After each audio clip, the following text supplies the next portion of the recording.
বাচ্চারা ভাত খাওয়ানোর সময় তুমি হা করো কে লেগা? হ্যাঁ করলে কি হয়? তোমার এই অভ্যাসটা কিন্তু আমার একটু ভালো লাগে না। মানে বাচ্চারাও সমস্যা কে? আরে দেখো না, বাচ্চারা ভাত খাওয়াইতে যায় ও নিজে মুখ আহা করে।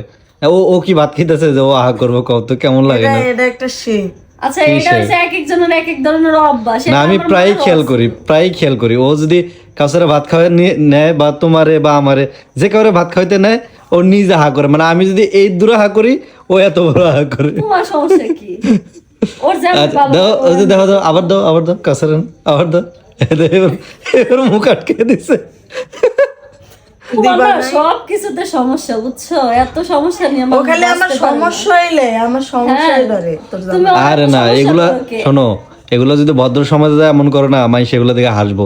আমি ভুলটা ধরাই দেই যাতে করে সংশোধন হইতে পারো, যাতে করে ভদ্র সমাজে যায় কেউ টিটকারি না মারতে পারে তোমাকে। এটা ঠিক। যে ভুল ধরে দেয় সে তোমাকে বন্ধু, বুঝছো? হ্যাঁ হ্যাঁ। আর যে ভুল না ধরে পাশে যায় গিবত কয় হে তোমাকে শত্রু।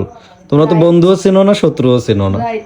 কিন্তু আমরা ওই শত্রু কি বন্ধু মনে করি আর বন্ধু কি শত্রু মনে করি, এটাই বাস্তব, বুঝছো? যে তোমাকে ভুল ধরে দেয় হ্যারে শত্রু মনে করো, আর যে আড়ালে গিবত গায় হ্যারে তোমার বন্ধু মনে মানে করো। ওরা যে যে ভুলের কথা কয় না সেটা মনে করো যে নিজের কাছে অনেক ভালো লাগে। সবসময় একটা জিনিস মাথায় রাখবা, আসলে আসলে ঠিক কথা কইছি। হে হে